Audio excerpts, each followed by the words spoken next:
Le dicton du peuple, quand on est mort, on est bien mort, et la réponse de Jésus-Christ. Un colporteur de Bible parlait depuis 1 heure de la vie éternelle à un paysan qui lui répondait toujours « Quand on est mort, on est bien mort ». Impatienté, le colporteur finit par lui dire « Vous avez bien raison, quand on est mort, on est bien mort. Tenez, c'est comme cette guêpe qui tout à l'heure bourdonnait à mes oreilles et me piquait le front. Je viens de la jeter par terre d'un revers de main, et maintenant je l'écrase du pied. Il en sera de vous comme d'elle, morte, aplatie, disparue. Quand on est mort, on est bien mort. Ah, vous dites comme moi à cette heure. Oui, vous serez, ou plutôt vous êtes semblable à ces brutes qui remplissent vos étables. Un jour vous serez mis à mort, dépecé, servi au verre. Oh, maintenant vous allez trop loin. Comment trop loin?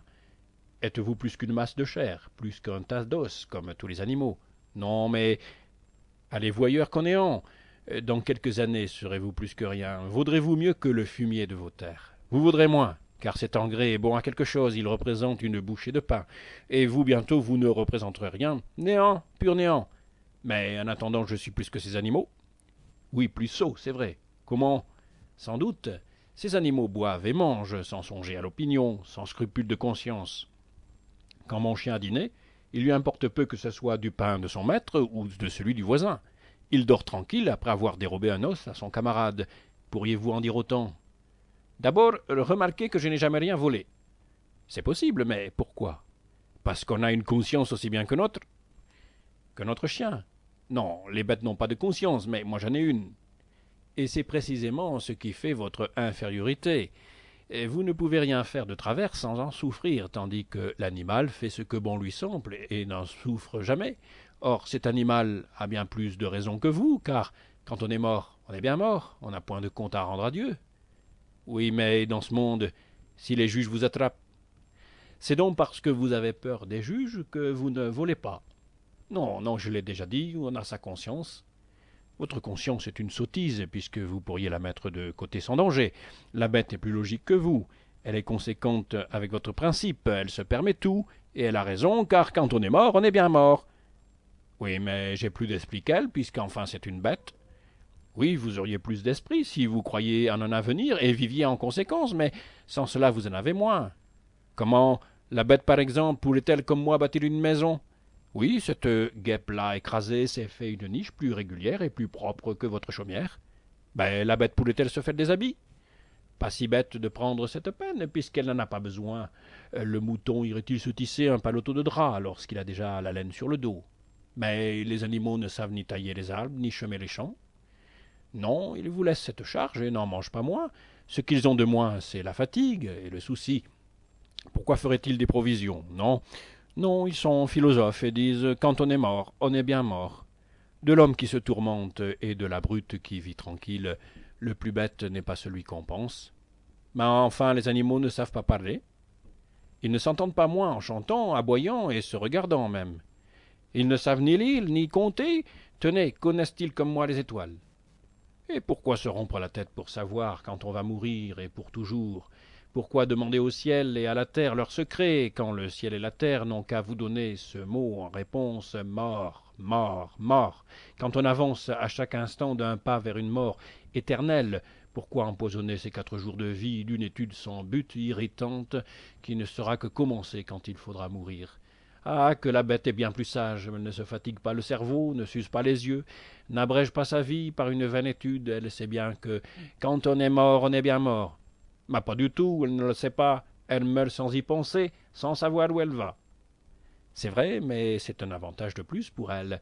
Pour vous, vous vivez sachant que vous allez droit à la mort et que chaque instant abrège votre vie. Tout ce qui vous survient, maladie, fatigue, travail, ronge vos jours. Tout ce que vous pourriez faire ou dire ne saurait les allonger. Vous n'avez pas de désir plus vif que de vivre, vous n'avez pas de certitude plus ferme que de mourir. En avançant, votre soif d'existence ne diminue pas, mais sa satisfaction diminue, toujours. Vous marchez, ayant en perspective la mort de plus en plus prochaine, comme le condamné sur sa charrette avance et contemple toujours de plus près l'échafaud. Vous pouvez vous bander les yeux, mais vous ne sauriez vous bander l'esprit, et malgré vous, une voix intérieure vous crie « Tu vas à la mort ». Quand on est mort, on est bien mort. Et ce qui rend plus terrible de telles pensées, c'est l'horreur instinctive que vous avez du néant. Le néant, non pas le calme, non pas l'immobilité, non pas le silence, mais quelque chose de pire que tout cela, le néant. Le froid et les ténèbres de la tombe sont préférables au néant. Et cependant le néant, voilà toute votre espérance, car quand on est mort, on est bien mort. Ah bah, on tâchera de ne pas y penser. Quoi? Votre sagesse, c'est l'oubli? Mais savez-vous qu'il y a quelqu'un qui prendra soin de le rappeler, de vous crier plus haut? Et qui? Tout. Ces feuilles qui tombent, ce corps qui se courbe, ces parents qui s'en vont, ces enfants qui viennent et grandissent, que vous le vouliez ou non, tout vous criera « Tu vas mourir !» Et quand on est mort, on est bien mort. Oui, mais en attendant, on tâchera de s'amuser. Eh bien, voyons, comment nous amuserons-nous? Quand nous étions enfants, vous et moi, il nous semblait que, devenus grands, nous serions heureux en faisant nos volontés. Aujourd'hui, faisons-nous ce que nous voulons. Nous ne sommes plus commandés par nos pères, mais par les affaires. Nous avons des soucis que nous n'avions pas prévus. Ce qui nous semblait de grand plaisir est maintenant pour nous passablement insipide. Boire, manger, dormir, se promener, c'est bien bête. Et si nous voulons doubler ces jouissances, arrive la fatigue, le dégoût, le remords. Quand nous boirions du champagne au lieu de piquette, quand nous voyagerions en Chine et non dans le département, cela ajouterait-il beaucoup à notre bonheur? Ne serait-ce pas toujours boire, marcher, regarder? Et si jusqu'à ce jour nous nous sommes rassasiés de ce qui jadis nous promettait tant de joie, n'est-il pas à croire que le champagne et la Chine nous rassasieraient aussi? Je ne veux pas faire fi des jouissances de ce monde, mais convenez que seules, elles sont peu de choses. Il faut que je pense au Créateur pour que l'univers m'intéresse. Il faut que je songe à l'éternité pour que les affections me rendent heureux. Sans cela, le monde est vide, et mes amis ne sont que de nouveau moi-même que je vois périr. Si je pouvais les conserver toujours, à la bonne heure, mais pour eux comme pour moi, ce qui m'attriste, c'est de savoir que quand ils seront morts, ils seront bien morts. À présent, je suis presque fâché que nous soyons d'accord. Écoutez ma propre histoire. J'avais des parents bien-aimés, qui pendant un demi-siècle se sont fatigués, épuisés pour m'élever, pour m'instruire et me laisser un petit héritage. Je les aimais comme moi-même. Tout mon bonheur eût été de travailler pour eux dans leur vieillesse, et quand ils allaient se reposer et jouir de la vie, ils sont morts. J'avais une femme et 2 enfants. Les enfants tombent malades, la mère les soigne nuit et jour, un des 2 guérit, mais reste estropié, il est à l'hospice. L'autre meurt, et le chagrin emporte la mère avec lui. Tous ces êtres m'étaient plus chers que moi-même. Il ne me reste de cette famille qu'un jeune enfant disgracié. Tous les autres membres sont morts après de longues fatigues, avant de connaître ni les joies de ce monde, ni le simple repos. Je leur survivrai, mais languissant, triste, sans espérance, et même sans projet pour ce monde. Voilà quelle fut pour moi la vie. A-t-elle été beaucoup meilleure que pour vous? Je ne sais. Mais après avoir reçu en moi tant de promesses de bonheur, et reçu en réponse tant de déceptions, je vous avoue que je ne puis me persuader que pour moi tout soit ici-bas, et que Dieu m'ait trompé. Il est certain que tout n'est pas rose dans ce monde. Et remarquez que presque tous les hommes passent les 3/4 de leur vie avant de le reconnaître. Ce n'est guère qu'en vieillissant qu'on se désillusionne. Nous passons notre vie à apprendre, et c'est quand nous sommes instruits que nous mourrons. La bête a ses instincts parfaits dès sa naissance, mais nous avons besoin de longues années pour acquérir science, sagesse, charité, et quand nous sommes devenus ce que nous pouvons être de mieux, nous mourrons. C'est quand l'âge nous a rendus indulgents, quand l'étude nous a dévoilé l'univers, quand la piété nous a fait connaître Dieu, aimer nos semblables, c'est quand nous serions prêts à nous élancer dans la carrière que nous tombons dans la fosse. Et vous voudriez croire que cette âme, au sortir de l'école de ce monde, fut anéantie avec le corps? Non, non, c'est alors qu'elle entre dans la vie, car alors seulement elle est capable de la goûter et d'y faire quelque bien. Malheureusement, tout le monde ne passe pas ainsi. Nous avons dans notre village Grandjean, qui est un vieux troupier, et parce que Grandjean pense autrement, vous pensez comme lui. Oh, ce n'est pas Grandjean seul, notre garde champêtre et notre instituteur causaient l'autre jour, et j'ai bien vu le fond de leur idée. Ainsi, parce que Grandjean, votre garde champêtre et votre instituteur ne croient pas, c'est une raison pour ne pas croire non plus. Mais savez-vous que ce sont 3 malins qui en valent bien d'autres? Et si au lieu d'être 3, ils étaient 6? Ça ne serait que mieux. Et si au lieu de 6, ils étaient 12, 24, 48, toujours de mieux en mieux? Enfin, s'ils étaient tout le monde. Ah, pour le coup, vous-même reconnaîtriez qu'ils ont raison, car enfin tout le monde ensemble ne peut pas se tromper. Bien, j'accepte vos paroles. Maintenant, écoutez. Si l'on vous disait que non pas vos trois voisins, mais trois parties de l'univers sur les quatre nient l'immortalité de l'âme, ne penseriez-vous pas que cette foule fait autorité? Sans doute. Et si les trois quarts de l'autre quart ne croyaient pas non plus à l'autre monde, cette autorité incrédule ne serait-elle pas encore fortifiée? Certainement. Enfin, si les quatre parties du globe, si tous les peuples de la Terre, passés et présents, si l'humanité entière, moins quelques individus, proclamaient que quand on est mort, on est bien mort, ne penseriez-vous pas que le néant est la vérité? À coup sûr. Bien, maintenant écoutez. Cette supposition est précisément le contraire de ce qui existe. Ce n'est pas l'unanimité des peuples qui nie et quelques individus qui croient, mais ce sont quelques individus qui doutent, et c'est l'unanimité des peuples qui croient à l'immortalité de l'âme et à une vie à venir. Que les uns soient chrétiens, les autres mahométans, ceux-ci chinois, ceux-là hottentotes, cela ne change rien à ma preuve, au contraire cela la fortifie, car dès lors il devient évident que cette foi n'a pas été donnée à ces peuples par Jésus-Christ, par Mahomet ou par Confucius, mais qu'elle vient à tous de leur commun Créateur. Mais puisque cela vient du Créateur, pourquoi donc ces quelques-uns qui ne croient pas, par exemple Grandjean, notre garde-champêtre et notre instituteur? Si je connaissais ces trois messieurs, je pourrais mieux vous répondre. Oh, tout le monde chez nous les connaît bien. Grandjean parle assez de ses batailles et de ses duels. Le maître des corps raconte à qui veut l'entendre qu'il a remporté 4 prix dans une société. Pour notre gueule champêtre, c'est bien différent. Lui, s'il est jamais couronné, ce ne sera que par les braconniers. Il semble que vos trois incrédules ne sont pas sans avoir quelques peccadilles sur la conscience. Je ne dis pas cela, on pourrait le répéter, enfin je ne voudrais pas répondre pour eux. C'est cela. Eh bien, probablement, eux non plus ne voudraient pas avoir à répondre un jour devant Dieu pour leur conduite.